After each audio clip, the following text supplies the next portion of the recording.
তেল বসিয়ে দিয়েছি। আর তেলটা আমার হয়ে গেছে। কী রান্না করবো বলো তো? পুঁই শাক রান্না করব। তো তেলের মধ্যে আগে 5 ফোড়ন আর কাঁচা লঙ্কাটা ফোড়ন দিয়ে নেব। একটু গন্ধটা বেরোলে তারপরে তরকারিগুলো দেব।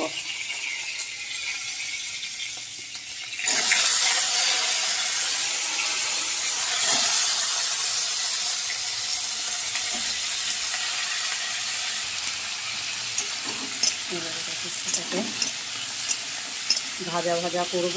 ভাজা ভাজা করে একটু ভাজা ভাজা হবে, তারপরে মশলাটা দেব আর পাতাগুলো পরে দেব। একটু ভাজা ভাজা হোক। দেখো সবজিটা ভাজা ভাজা হয়েছে। এবারে এর মধ্যে নুন আর হলুদ দেব। দেখো নুন আর হলুদটা দিয়ে দিয়েছি। একটু ভাজা ভাজা করে নিয়ে তারপরে তার মধ্যে দেব আমি শাকটা। আর সবজি দেখো কী কী আছে। কাঁঠাল দানা আছে, কুমড়ো আছে, আলু আছে আর পুঁই শাকের ডাঁটা আছে। আর এই পুঁই শাকটা না গাছের ছাদে হয়েছে, কেটে নিয়ে এসছি ওখান থেকে, একদম টাটকা।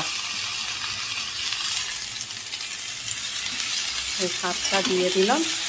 এবারে গ্যাসটা কমিয়ে ঢেকে দেব। দেখো ঢাকনা খুলেছি। আর এবারে এর মধ্যে দেব একটু মিষ্টি। অল্প করে একটু চিনি দিয়ে দিলাম। আর বন্ধুরা এবারে এটাকে আর একটু নাড়িয়ে চাড়িয়ে তারপরে নামিয়ে নেব। পুঁই শাক আমার রেডি। রান্না হচ্ছে। মটর ডাল ভিজিয়েছিলাম, মিক্সিতে পেস্ট করে নিয়ে আর তার মধ্যে পেঁয়াজ কুচিয়ে আর পরিমাণ মতো নুন আর হলুদ দিয়ে আর বড়া ভাজছি। আর কি আছে দেখো, বিট আলু, ওই গাজর আলু ভাজা আর বড়া ভাজা, আর আছে ডাল সিদ্ধ। আর কি করবো বলতো? মাছ ভাজবো। দেখো লাস্ট যেটা ছিল দিয়ে দিয়েছি। আর এই বড়া ভাজাগুলো দেখো কত সুন্দর হয়েছে, একদম লাল লাল। আমার ছেলে একটু লাল লাল ভাজাই পছন্দ করে।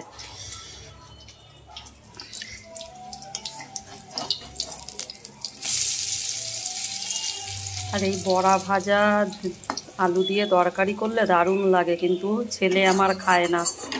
ওর জন্য আমার ঘরে বড়ার তরকারি কেউ খায় না আমি ছাড়া, ওর জন্য আমার রান্না করাও হয় না।